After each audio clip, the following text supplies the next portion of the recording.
Welcome back, everybody, to the Classic Rock podcast. And coming up in this show, we'll start with a review of the end of year's music press. Who's saying what about the year so far? What were the greatest albums and standout events? We'll find out in just a minute. Our special guest in this show is Don Dokken, who looks ahead to a new album with Dokken in 2022.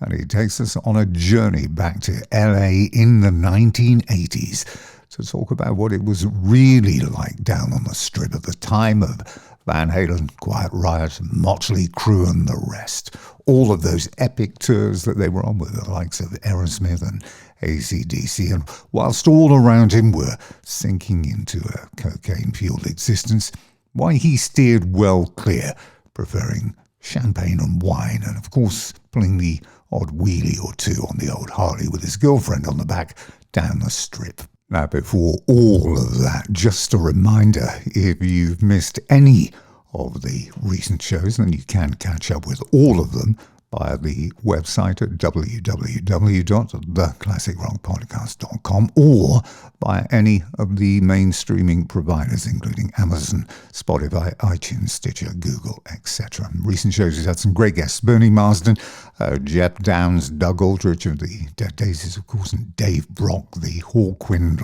legend, and most recently, Mark Farner from the American band Grand Funk Railroad.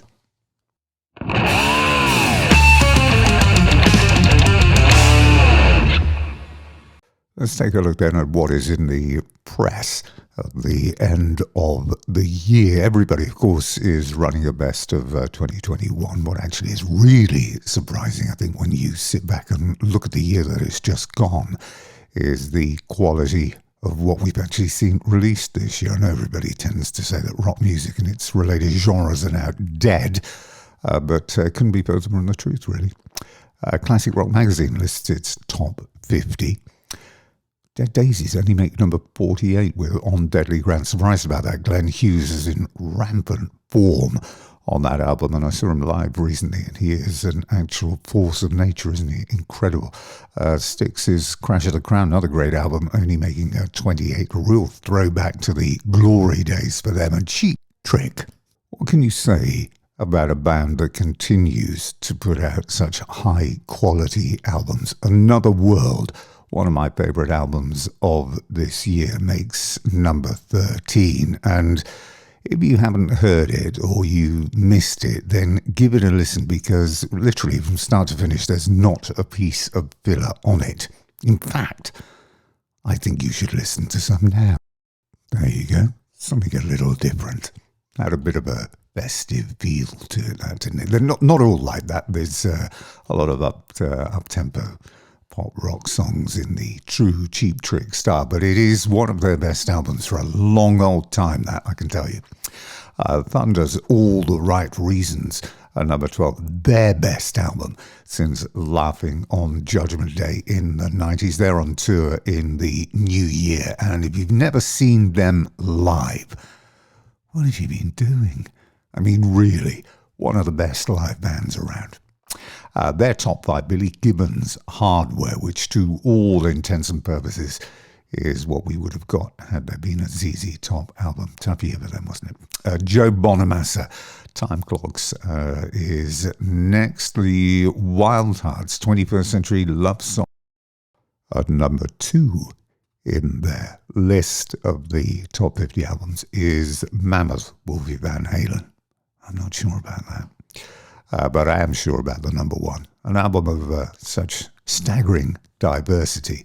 Iron Maiden's Senjutsu, easily the best album of the year. And when you think they've been sitting on this for the last 18 months, how that never got leaked out, God only knows. But it is easily, I think, their best album since the mid-1980s. And I think it is up there with Seventh Son. I think it's up there with Somewhere in Time. I think it's up there with Power Slave, and I think it's up there with The Number of the Beast, although we're talking about two different bands, really. But much, much better album than Book of Souls, which I thought was a bit meandering and a bit ponderous and a bit, let's be honest, a bit pompous. But this just classic. Iron Maiden. There you go. Iron Maiden's Senjutsu Best Album of 2021. And although many of these songs on the album are 6, 8, 10, 12, 15 minutes long, the greatest compliment you can pay it is they don't seem long. There you go. The purists will tell you, of course, that the Number of the Beast, etc., are always the best and they're not the same. But if you haven't given this a listen, you really need to do so over the holidays. Just going through that magazine, sort of 20 things you didn't know about Destroyer by Kiss, such as it was originally going to be called Dynasty until their business manager's son was stood there one day and said, "Hey, why didn't you call it Destroyer?" So they did.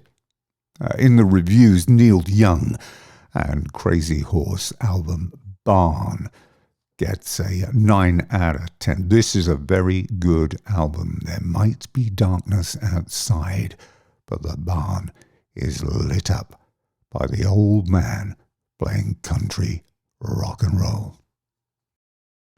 Metal Hammer did a best of 2021, the year metal bounced back, they said. Iron Maiden Senjutsu landed at number 3 in their long list. Mojo have got Neil Young front cover. It's incredible the amount of press that Neil Young actually gets. They're looking forward to a new album from the Stones in 2022 with work done with the late Charlie Watts. Same with ZZ Top. They will complete recordings done with Dusty Hill before his passing this year. What is number 1 on the Mojo playlist this month? It is Billy Gibbons' Jingle Bell Blues. No, we're not going to play that. Big feature on Deep Purple, 50 years on from Machine Head. In my teens, I could do pole vault, said Ian Gillan. I can't do it anymore, but I can still try. They got a new covers album out, remember, turning to crime, some good songs on that. Uncut Paul Weller front cover there, 2022 preview looks ahead to new albums by The Faces, 50 years on from the last one. The Stones as well. Next year is their 60th anniversary as well. And they've got the story of the Eagles' first album recorded in the freezing cold at Olympic Studios in London in 2022. What am I talking about? 1972. Good piece in Shindig magazine this month about the music of Steppenwolf, their front cover. Their music has been used in 85 feature films and 120 TV shows. That song, of course, I would imagine accounted for most of it. John Kay is interviewed. Don't hear from him very often. He goes back to the very early days. He spent the first 5 years of his life in East Germany. He didn't actually come over to North America. He was in Toronto, where he landed, when he was 14 with his family. That song, incidentally, Born to Be Wild, wasn't actually a first choice track for a 45. It was a toss-up between that and a track called The Next One. You often find that, don't you, with songs that turn out to be iconic songs. It was the same with Batman Turner Overdrive's You Ain't Seen Nothing Yet. The album there was completely finished. I remember talking to Randy Batman about this, and he said the record company executive came in and they were sat down giving the album a listen. They said, "Hey, guys, you know, the one thing you miss here is a single, you know, a standout track, a single track." And they said, "Well, we got this song, which was a throwaway thing, you know, it won't be any good." And the rest, of course, is history.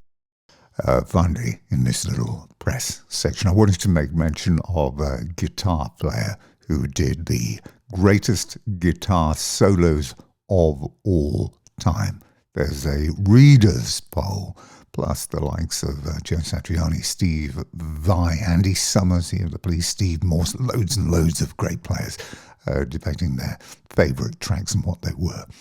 And the reader's poll, always interesting this, isn't it? So what would you think were the greatest guitar solos of all time? Top 5, Hotel California.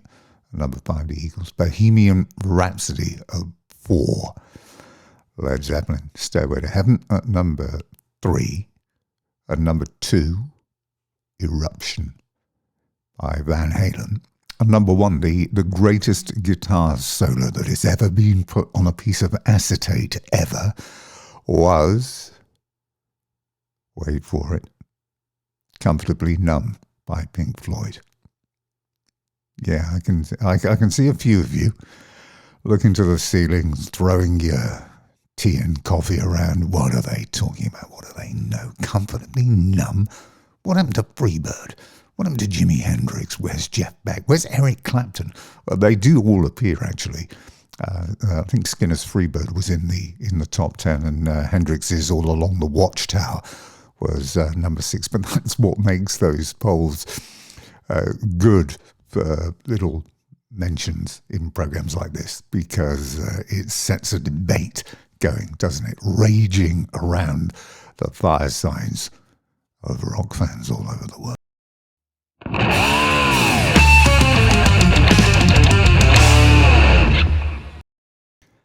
Now, the 1980s, great decade, if for nothing else, for the fact that there were so many variants, weren't there, of rock music on offer. We had hard rock, we had heavy metal, we had glam rock, we had melodic rock, we had AOR, we had the new wave of British heavy metal, and on and on and on.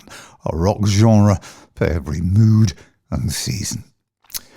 But every time the discussion gets going on this, it homes in on the usual names: Def Leppard, Van Halen, Guns N' Roses, Bon Jovi, Scorpions, all the usual ones, of course. But we are going elsewhere. So, where are we going? What constitutes success? Well, sales usually is a good point. So if you'd sold over 10 million albums worldwide, the majority in that decade, then you were right up there amongst the most successful bands of the era. And that's where Dokken come in. Perhaps don't get the dues that they deserve, because if you go back and revisit the catalogue, you'll find a really great selection of rock, pop rock, hard rock, melodic rock, ballads that still sound great even today, as 40 years plus on. So I thought it was high time we gave them a bit of a feature. So I gave Don a call, and we ended up chatting for a good couple of hours about the band, relationships, the tours, the hits, the huge success, what it was like at the start, working the Sunset Strip in the 80s, playing alongside the legends Van Halen, Quiet Riot, Motley Crue, etc. And 2022 is going to be a big year for them as well, because there is a new album. It has already been recorded, it's ready to mix, and it will be out, well, in a few months. To whet your appetite then, before we get into the conversation, let's go back 40 years to the first track of the very first Dokken album. Breaking the Chains, the debut album from Dokken. That was the debut track. It was released back in 1981. As a Don Dokken solo album on the Carrera record label. You might remember it if you've got any old 45s and albums. I do, because it was the same label as Saxon. It was a purple label. Now, we're on the eve of 2022. You've got a new album coming out. You're touring. You've got a couple of big dates at the Whiskey coming up this week before Christmas. We're seeing you and George together more often. It all seems to be good karma. Nothing negative. Life then, it seems pretty good at the moment.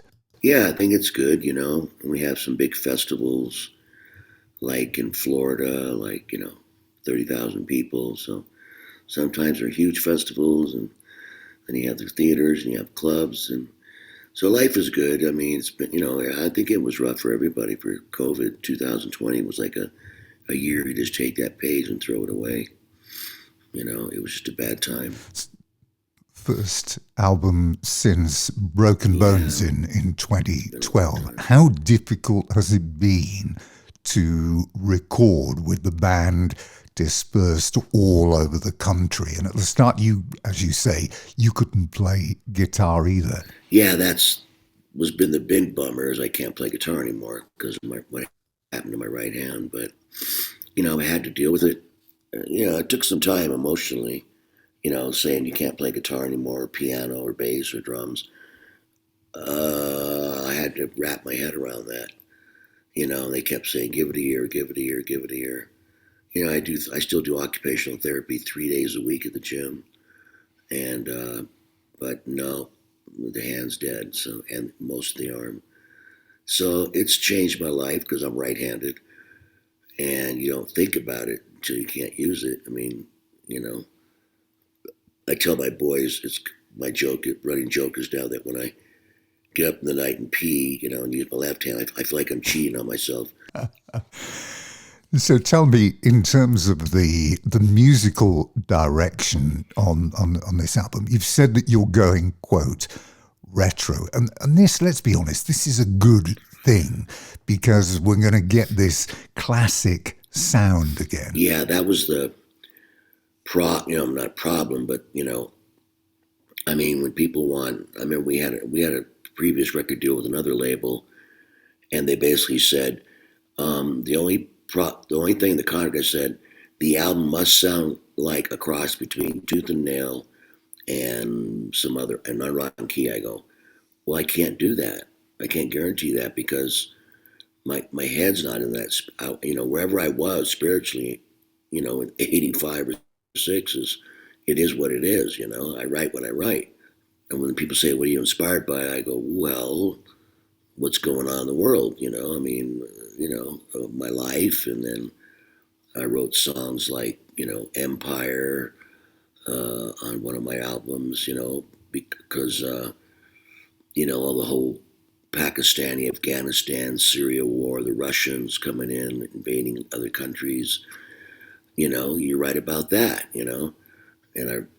so that gives you the inspiration to write lyrics to say, but when it's all said and done, all you have is left, is a broken empire. In other words, you're invading a country. By the time you get it, it's all rubble. like in Pakistan, they've leveled those towns to nothing. They don't exist anymore. So, and right now, I'm glad I'm done with the record because I don't like to get political. So, because I have no control. Nobody really does. I mean, I'm just one person, and they say, well, one vote counts. But I am kind of disheartened about what's going on in America, and I'm glad that I was not born in this generation. I don't see what my children are now early 30s have much to look forward to, even though they have great jobs. And my son's a pilot and flies around on JetBlue, but I don't know what they're going to do. I mean, the new generation just seems disenfranchised, broken spirited. They don't want to get an education. They don't want to work. They don't want to do anything. They just want to sit around and get high. And I see it every night at these clubs, because sometimes we go back to the hotel and people are partying and they're just terrorizing. And also I think that the morality of, how you would say it, I guess you could call me an elderly person. I mean, kids have no respect for their parents anymore and respect for their elders. Like, God, in the 30s and 40s, when your grandparents got old, you took care of them. And now they just kick them to the curb and throw them in a home and say, see you later.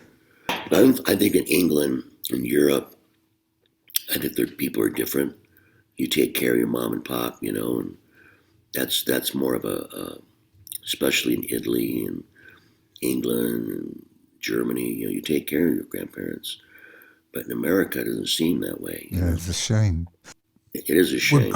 Are we gradually seeing more, or we are gradually seeing more of you with the old boys? George is back. You did that mini Japanese tour with the classic lineup back in 2016, which was the first time. It was amazing. For 21 years, you were all together. The reception was great. It was well received.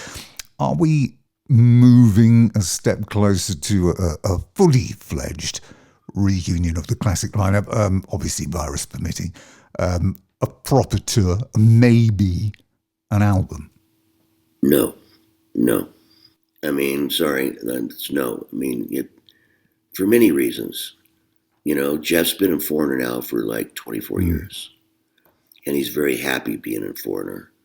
Even though I couldn't handle that gig. There's no original members. It's a copy band, and but I couldn't do it. I mean, supposedly Mike Stone's in the band, but he shows up one every 50 shows or something like that. And then Mick, which to me was a huge part of Dokken, the way he played drums, very like Bonham, hard hitter. It reminds me of Zeppelin. When Bonzo died, they said, "Okay, it's over." They couldn't imagine going on without Bonham. So, and then Mick, a couple of years ago when he blindsided me. We only had 2 shows left on our U.S. tour. We got to the airport, and actually the show we were playing that next night was at his hometown. So he got to go home and sleep in his own house. And he pulls me aside at the airport and said, "I'm done." I said, "You're done?" He goes, "Yeah, I'm done. I can't do it anymore." Just worn out. Yeah. Like a football player, I mean, I always tell people, what's the hardest job? The singer, the front man. Nah, it's the drummer. Come on, can you imagine taking your foot and your kneecaps and they're bent and just hitting that kick drum tens of thousands of times over 50 years? You started when he was 10 years old. They wear out. Your knees are gone, your rotator cuffs, your shoulders are same thing that Neil Peart said in Rush. He says, "I can't play like I could, so I can't go on if I can't play 100%. Because he had the same thing. He just got worn out, So that changed. So as far as a reunion, I know that George and Jeff have side projects, and they've asked Mick to play. And he did a couple of years ago. He did a couple track, but he flat out said, "No, I'm done. I sold my drums. I won't play again." I was looking back through your life story, fascinating life story. Your musical journey began a long old time ago, didn't it? Do you remember much about that day that you got on stage as a 14-year-old in the shopping mall up in that place, Incline Village in Lake Tahoe, and performed Louie Louie and Gloria? Yeah, I do actually. I mean, I don't even remember who I was playing with. And, it was kids from high school. I was only like, I don't know what I was, a freshman in high school. And I remember it, yeah, because, they had a little stage and, shopping center, stores opening up. The only thing I mostly remember about it's kind of a blink, is my mom was there and she was still alive. And my friends were all there. And I just remember the adrenaline, the excitement of, playing in front of people for the first time. That was the thing I remember most, that I'm like, man, this is, I got the bug. Let's put it that way. As much as your voice is very recognizable, obviously, you weren't originally the vocalist, were you? Didn't you get thrust into the limelight, the front of the stage, when your vocalist didn't actually show up one night in the very early days? Yep. And I think that night we were playing with Van Halen, I think.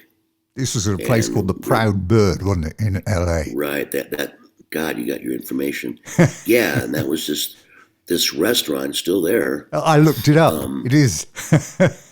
It's still there, and it's like a banquet hall, and you can't miss it when you start driving to the airport. They have some jets out next to the restaurant. There's all these jets, sitting there, old military jets and war jets, and that's why they call it. Looks like a military thing, but yeah, I remember that, and I also remember that show because I'd never played with Van Halen before, and I'd heard of Eddie Van Halen, and I heard he was the hotshot guitar player in his neck of the woods, which is more Pasadena, Orange County, and I was kind of like the local singer, guitar hero in my neck of the woods down at the beach area, South Bay. But when the singer was a no-show and he says, "I don't feel like playing," I didn't know what to do.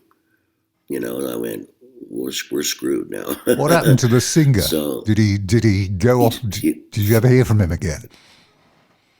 Yeah, over the years, I'd crossed paths with him. He had inherited some money, kind of tragically, from his parents passing, and he opened up a clothing store in Santa Monica on it's called the Third Street Promenade, and he had that store for decades, and it was a giant building, and then that street got turned into a walk street. It's very posh, and he had like some crazy long lease, and Apple came along and said, "We want to buy your lease." He didn't even own the building; he just had a lease, and they gave him like millions of dollars to buy him out. So he was just selling like used jeans and surfer stuff, old surfboards, and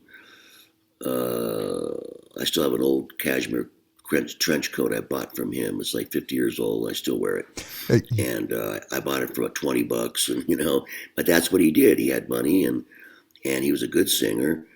But then I was kind of about, I don't know, 25 years later, he gave me a CD he had just made. It was like a Christian rock yeah. kind of music, but I thought he was singing very strangely. And I thought, well, that's not the singer I remember. The guy really had chops. He sounded like kind of a joke. He kind of sounded like Steve Perry. Wow. And he had the look and the long hair. But if your heart's not in it, your heart's not in it.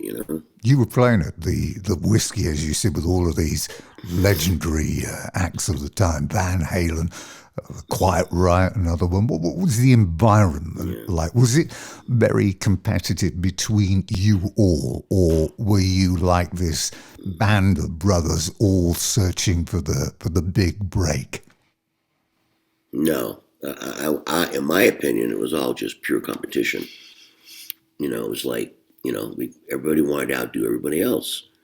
But that's when even though I started singing, I started focusing more on vocals, because after the first time I saw Van Halen, which I've said many times, I was up in my dressing room, listening to them playing in the background.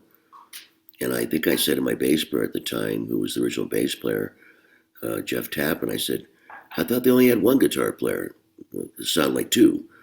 And so I walked out and looked over the balcony, and I said, what the hell's he doing? With the two hands on the neck thing. Yeah. And I just never seen that before, because my whole type of guitar playing was like, Richie Blackmore, Mark Farner. I was more into those kind of guys. Blackmore was my hero, and those are the bands that I learned on. So I didn't know anything about this tapping thing. Now every guitar player on the planet does it. Did you meet to me, Richie? it's so neurotic. By the way, you ever met Richie? Oh yeah, I've met. Yeah, we're friends. Every time somebody, a couple people have played with him and went to his house in New York, and they'd say, "Yeah, I know Don." They say he always says, "Hey, say hello to Don for me." You were great So friends with we, Eddie Van Halen as well, weren't you? Must have had many great memories of working alongside him and, just hanging out together. yeah, hanging out. Yeah, I just came across a picture. Yeah, I bought a new phone and I was downloading 8 million photos, and I came across this picture of me and Eddie sitting at a booth, and we're both smiling, and we're just sitting there hanging out. And I said, "Oh my God, when was this taken?" I'm looking at my hair and looking at how I looked, and I said, "Well, it must have been a long, long time ago." But Eddie's hair was kind of short and curly, and uh, yeah. But I just, well, the rainbow was just such a, it's gone. I mean, Yeah, it's yeah. there, but I said that whole, with the whole Hollywood scene is gone, in my opinion. I still go to the Rainbow once in a while and get my soup, and love their soup. But then the cook died. He was there 40 years, and then Mario Maglieri, who owned the whiskey and the Rainbow, he owned them both. So he passed away. So it's just like an era that's gone. But I have a picture somewhere where you literally would walk in there if you were a fan of rock stars and musicians, and you really couldn't get in. You had to pay to get in if you weren't somebody. You had to pay, and they gave you a two drink ticket. But you'd walk in, and I remember looking. Okay, there's Rob Halford. There's Roy James Dio sitting next to him in the next booth. There's the Van Halen boys in the back. There's the Quiet Riot guys over there. There's Priest. I mean, it was just all ass to elbow rock stars. Because when you play the Forum or anywhere, everybody would bolt, for the Rainbow because they used to be open later, even like till 3 in the morning. But now, so those days are gone. I mean, but yeah, was it exciting? Hell yeah! And then, like, there's been all these documentaries now, about the Rainbow, movies about it. Yeah, yeah. That people don't realize before the rock scene, it was John Belushi and Dan Aykroyd and Chevy Chase and all these comedians from Saturday Night Live and they and Alice Cooper and they were all hanging out there. And they finally put a piece of plexiglass upstairs uh, because they all signed their name in this post. There was one private booth. It's kind of strange. It was kind of hidden. It was real dark. And he had to step down a few steps and was surrounded by walls upstairs. And that was their hang. And I can't remember what they called themselves. It's something, Hollywood Vampires, I think. And they signed all their names. And, over the years, people started putting their names and adding. And so they finally put a piece of plexiglass over that to protect it. So there was that scene, the 70s, where all the TV stars were going there and movie stars and I remember seeing Jack Nicholson in there and like God, old movie chicks that were movie stars and stuff. It's incredible. And it was really, I would say yes, it was exciting. What people don't talk about a lot is the main club that we played at, and Van Halen and Quiet Riot and everybody and their mother, Y&T, Judas Priest, was a place called the Starwood. And that was like 4 blocks down from the Whiskey on Santa Monica Boulevard. And for 4 or 5 years, that was the place in the mid-'80s that everybody wanted to play. And it was really a cool place. And it was laid out where you could be in the concert place and watch the band, or you could walk down a little hallway and there was a little restaurant, and they made burgers and fries, and then you could keep going. And it went into like a dance room where they were spinning records. So you could get away from the madness and just listen to music. But the upstairs of that place, again, was upstairs. You couldn't get up there unless you knew somebody, and until I played there so many times, they finally knew who I was. But, I'd go up there and there'd be Kiss sitting there and Alice Cooper and Gene Simmons and Paul Stanley and they're all up. They're on the hunt. Did Motley Crue play their first ever gig there? Yeah, Motley Crue played their first gig there, I think, before they, the club got shut down. Because there was a lot of weird stuff going on at that club. The owners were involved with that infamous murder with John Holmes, the porn star, and a bunch of people got killed up in Coldwater Canyon over drugs, and those owners were involved in that. So, and there was a lot of drugs. I know exactly who had them, and they've now passed away. So I guess I could say I always seen that Kevin DuBrow always had Quaaludes on him, which was a pill that was popular in the 80s. Now that they don't exist anymore. And, like this, the whole thing was you gave a girl a Quaalude and it makes you uninhibited and made your chances of scoring a lot easier. So he always had that stuff. And I remember, they only had one bathroom up there and I was always trying to get in there. And it just seemed like every time I wanted to go in there, David was in there, locked himself in the bathroom, getting a quickie. I'm like, David, come on, man. Come on, go get a room, man. Legend. The 80s was that time of unbelievable decadence, but some people's decadence, some people's wasn't for everybody. I mean, I've seen you quoted before as saying that you were never really into the drug scene, the cocaine thing, but you were more of a champagne and wine man. Yeah, that's what it was. I would drink a rum and coke or something like that, or have some kind of a vodka grapefruit once in a while. But I just never got into the heavy drinking, and the coke thing. I didn't get it. I just didn't get it, because first of all, it's bad for your throat, and I just didn't get it. I was hyper enough already. I didn't need to be any more hyper. But like they said, they say in many movies that if you bought cocaine in the '80s, there's an 80% chance it came from Carlos Ugh. Escobar.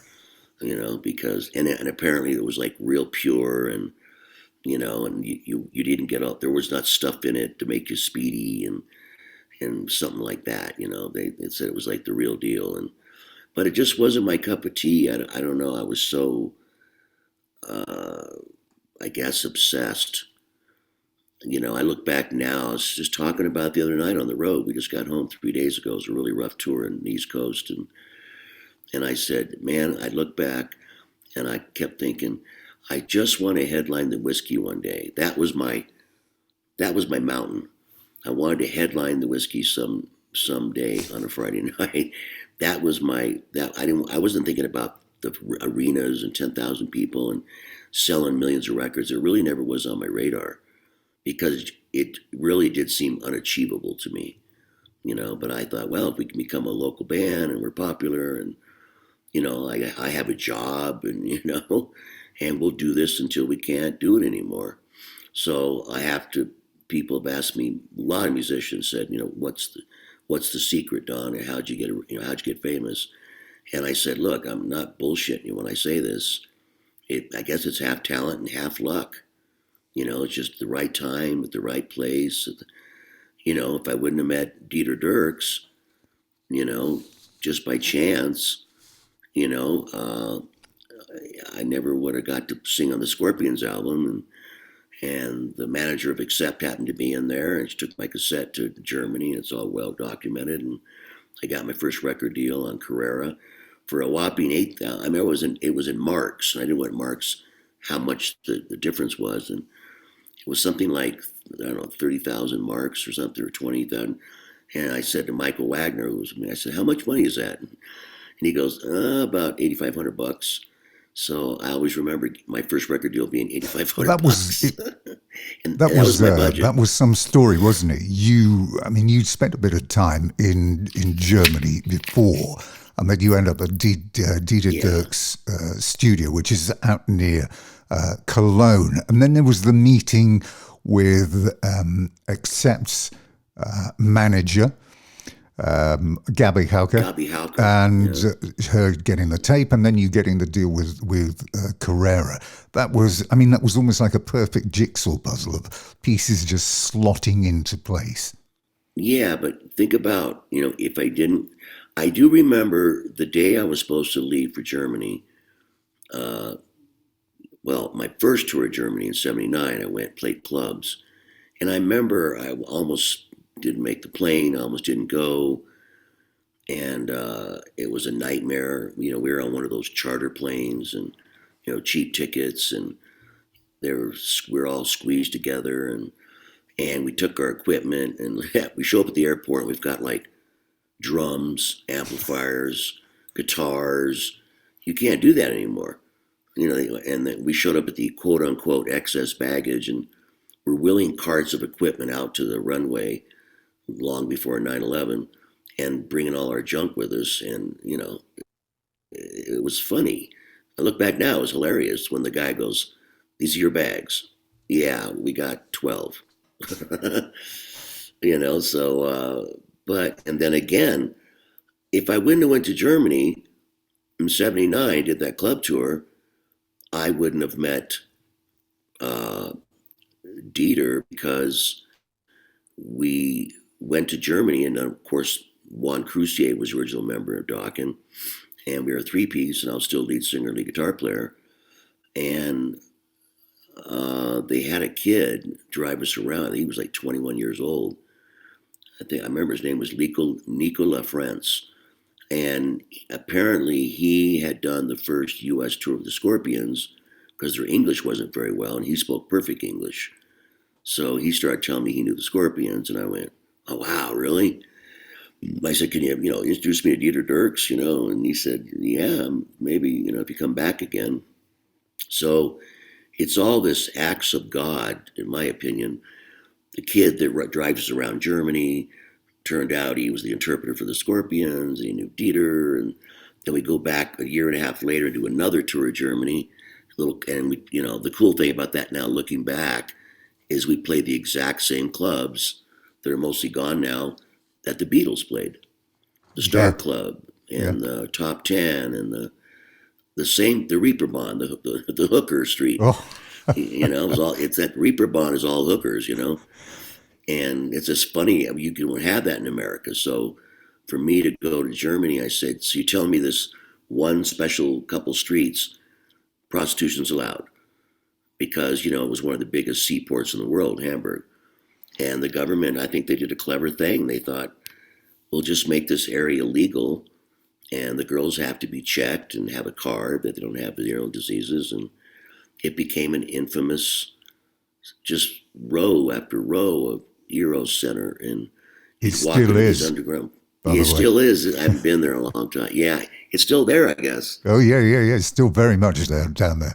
I mean, your musical influences, I was going to say at the time, your musical influences, a lot of the new wave of British heavy metal. You were listening to a lot of Judas Priest and Saxon as well. Love Saxon. And I love Priest. I remember when I first bought Sad Wings of Destiny, I remember getting on the phone and literally calling everybody I knew and said, you've got to come over to the house. This album is going to blow you away. Even though when I was 14, I played my first show. I remember the first record I ever bought was a 45. I think the band was called The Sound Machine or something. And the song was called Incense and Peppermint. Yeah. And incense, peppermints, da-da-da-da. And I'm like, what are they talking about? Nobody knew. But it was just, that was my first record. But, I was buying, and then my first album was Fresh Cream. And that blew my mind. And then it became this thing like, we're broke. I can't afford a record. I had no money.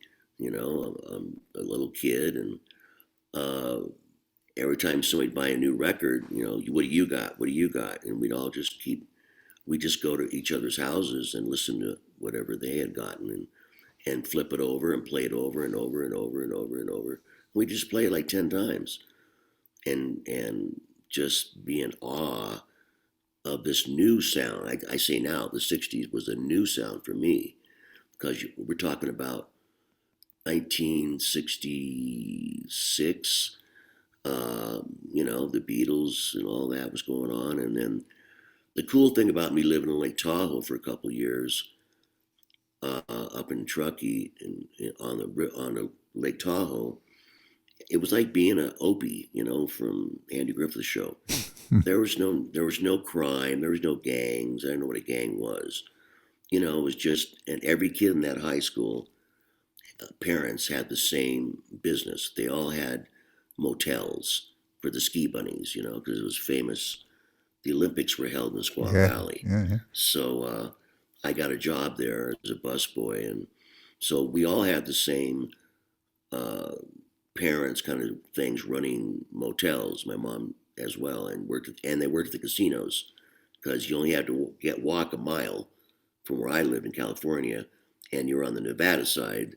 And then that's where Frank Sinatra built the club, the Cal Neva. So I have that experience. When I tell people, they think I'm just making up stories. And I said, oh, yeah, I met Frank Sinatra and Dean Martin. And you met all these guys. I met them all because my mom was really beautiful.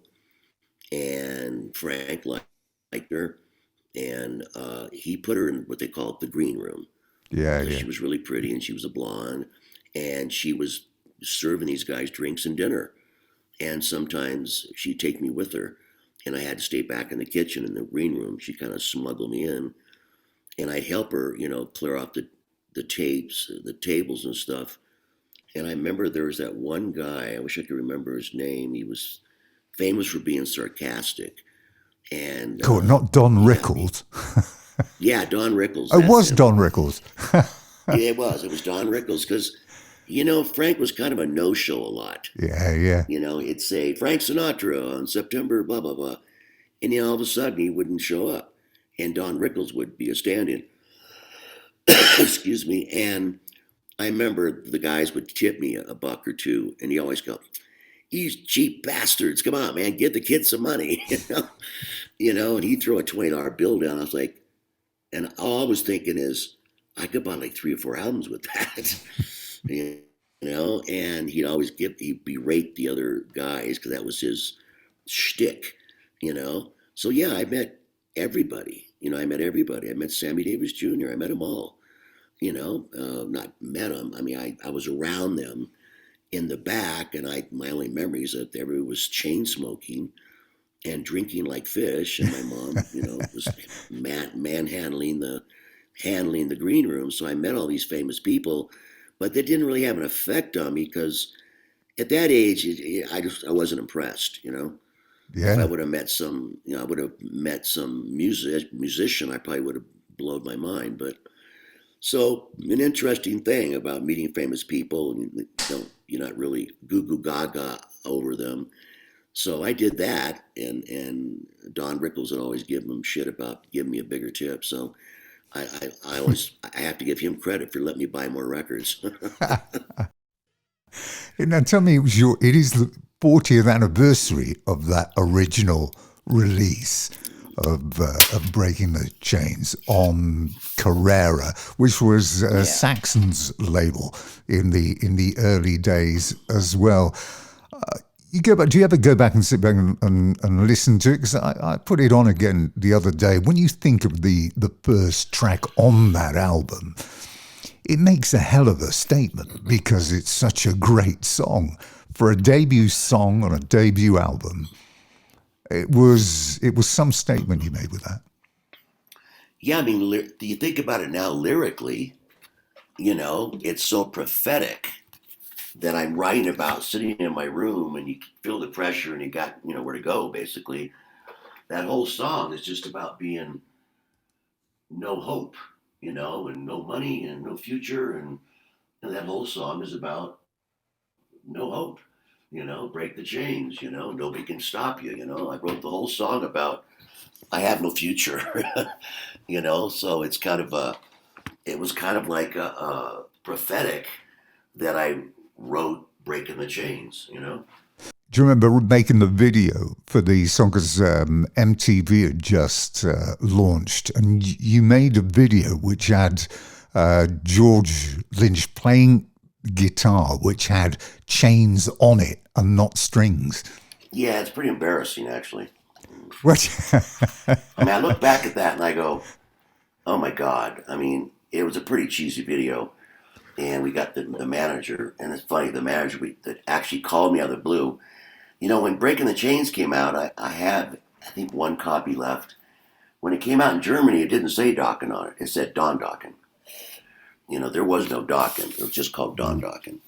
And there's a picture of me on the cover. So that's when down the road, George and Jeff, or George and Mick joined the band. Juan left. We found Jeff at a bar, playing Little Red Corvette. But I think it's prophetic. And then I look back at the fond memories of, Accept was in there, and Scorpions were making Blackout, and I think there's a band called Raven. There's a lot of German bands that I don't know what happened to them, but trust me, I can look. We're talking about this now, and I'm thinking, at any given point, something couldn't have maybe not happened, and we wouldn't be talking right now. If I didn't go to Absolutely. Germany the second time, if I didn't meet Yeah. Dieter Dirks, if I didn't go to Germany, I could have stayed in L.A. and made a record. What are your memories of touring around Europe aside from Germany? I mean, you say you obviously you were big in the USA as the 80s were going on. You were huge in Yeah. Japan. Why do you think it was harder to crack the rest of Europe? I don't know, and we gave it our valiant attempt. I remember our manager. We were on tour with Aerosmith, and it was their permanent vacation tour, as they call it, their first sober tour. They were drug free and alcohol free, and Yeah. they admitted it. And Stephen and Joe walked around with these T-shirts of the Toxic Twins, and they were really nervous about us going on tour with them because by then, unfortunately, the other three members of my band had gone headlong off the cliff into cocaine, which started the rift. I mean, the George and I rift started before we even got a record out. So, they played on Breaking the Chains, but I had just hired them, and brought them over from America because I'd known them from the band The Boys. And, here I got a record deal with Carrera. And I got to get, and the only reason I signed with Carrera was I asked Gabi, what's Carrera Records? They're a French label. And I'm like, and they go, well, they got Saxon. I said, they got Saxon? Well, that's pretty cool. Okay, I'm in good company. But all the other bands they had, I never heard of. They were like these very famous German. One guy's name was Peter Maffay. He was like the Elvis of Germany. There was a guy named Udo Lindenberg, and I said it was a very strange music in German, and it was called Schlager. I think they called it Schlager, and it was some kind of a trippy kind of music that the Germans were really into at that time. They were kind of going through their weird pop alternative phase, but there was no rock bands on Carrera except that Saxon I know of. So, I was like, I'm going to be on a record company with all these strange music. But the guy liked me, and my memory of signing that deal is just like the movie. The guy sitting there, Ralph Barlow, and he's got the big cigar in his mouth, he's got his suit on, a big desk, and just like in the movies. And I walk in to sign the deal, and you're like, hey, kid, I'm going to make you a star, And I'm like, oh, okay, great. And Michael drove me around because I didn't know how to get my way around Germany. And I just remember we signed about noon, and Michael and I went to both go down to the Reeperbahn, and I wanted leather. That was right when the whole metal thing, Priest was starting the whole studs on the leather jackets, remember? Especially the Germans. Yeah. They all had you could buy that stud maker, and you could make put studs through your jacket, and then people started going bonkers where it was like solid studs. And I went and bought a leather jacket, and Michael bought a leather jacket, and I cashed the check literally within an hour, 2 hours, the record deal. And we had the money in the trunk of Michael's car in like a little suit, like a little briefcase. And we parked in front of a jewelry store, and we opened up the trunk, and we were getting money, out of the trunk. And there's this big wad of money. It looked like, it was marks, $8,500. And in marks, though, it was looked like a lot of money. And somebody, a policeman or somebody, saw that, and they arrested us. And I'm like, and they're literally pulled out machine guns, like real machine guns. And they're saying, lay down, on the ground. And I'm like, no, I'm not laying down. And I started going into my tirade about, I'm an American, you can't do this to me, I want to talk to the embassy, I've had a record deal for less than 1 day, and now I'm going to jail. And they immediately told Michael to open the trunk up. They took the money, and they're like, aha, these guys are crooks or bank robber, whatever the hell they thought we were. So they took us to jail, and I was just irate that they took my money, and so they took Michael into one room, Wagner, before he was famous, and he was just an engineer working in Hamburg, and they took me in another room, and so they wanted to make sure our stories were straight.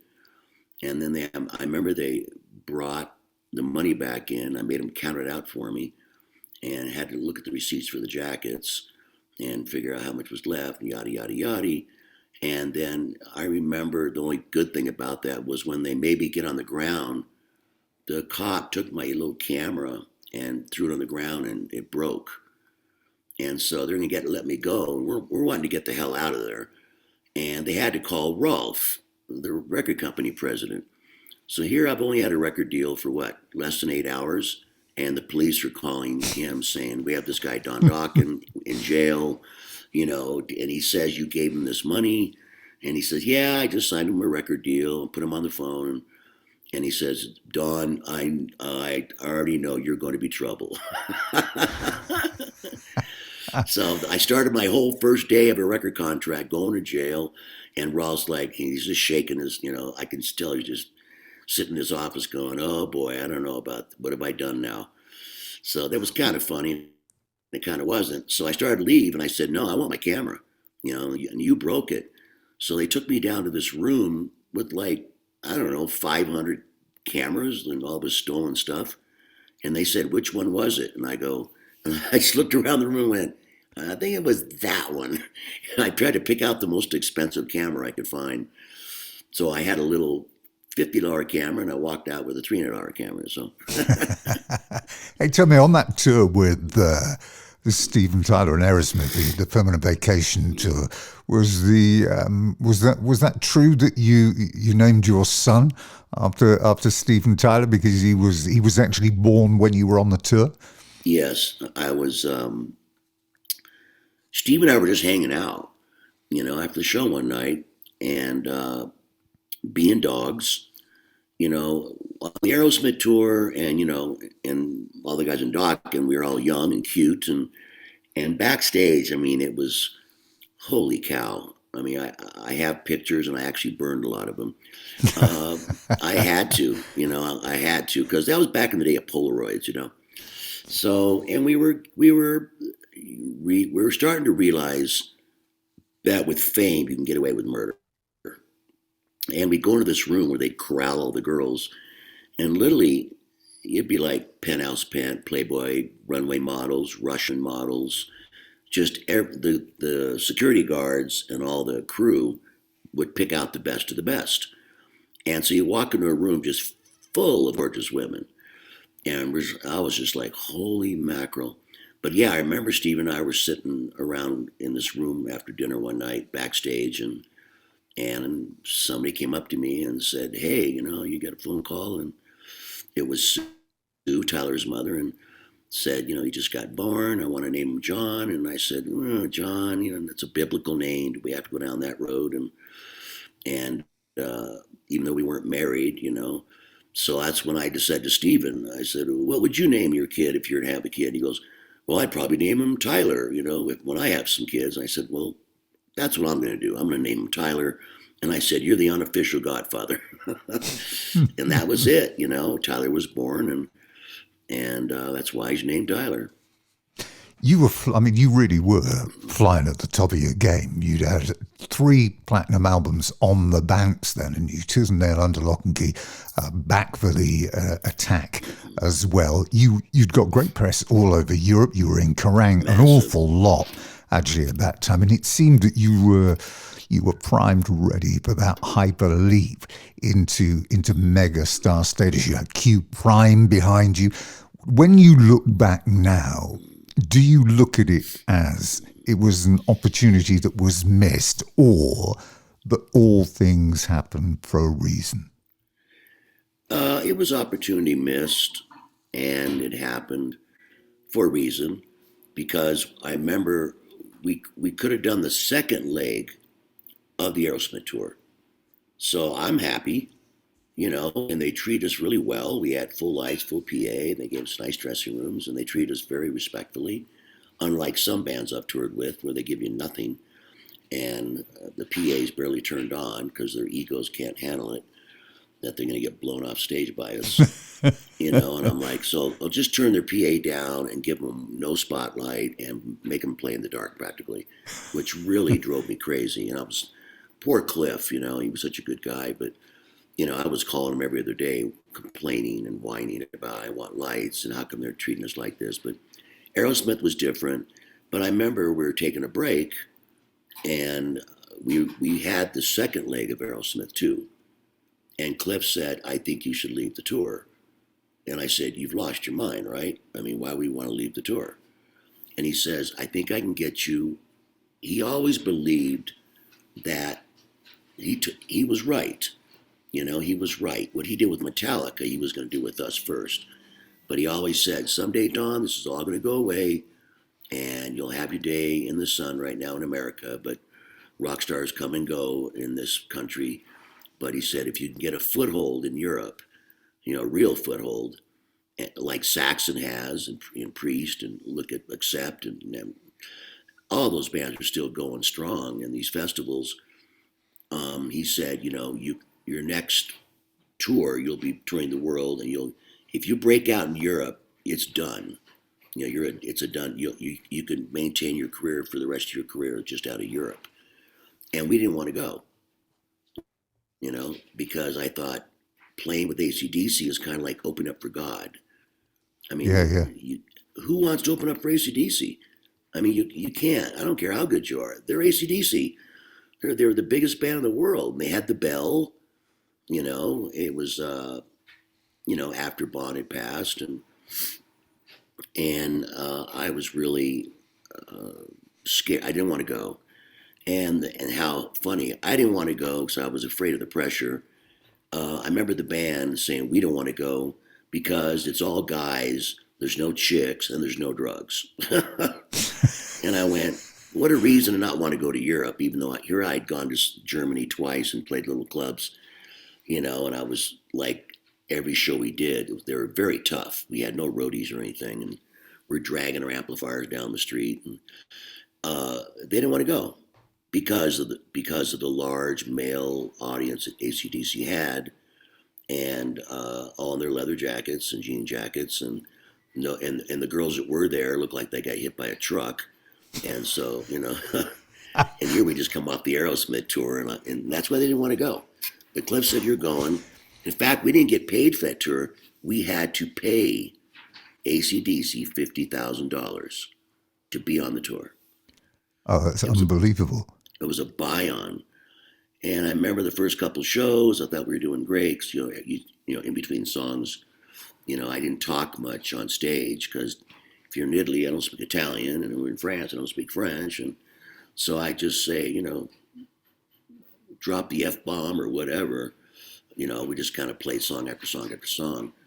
But I remember the depressing part of that tour was every time we'd stop, we had to learn not to stop too long because the audience started chanting. And I couldn't really tell what they were chanting. I thought they were saying Dokken, Dokken. No, they were chanting Angus, Angus, Angus. And as a singer, man, my ego was deflated.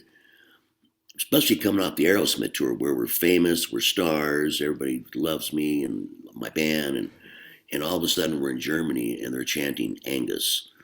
And I'm like, did you not have a bit of an incident with you and George on your way to the AC/DC gig at Wembley Arena? Or was that a bit of folklore? No, unfortunately it's true. But I mean, we had many incidences, and it was getting worse and worse, and I just didn't know what to do, I mean, I can't, George and I get along now, but, I don't want to throw him under the bus, but I can because he spent 15 years when he was in the band throwing me under the bus. Because everybody always asks, why did the band break up? And they just point the finger at me. And they say Don broke up the band because he wanted money and he was greedy, and but it was all untrue.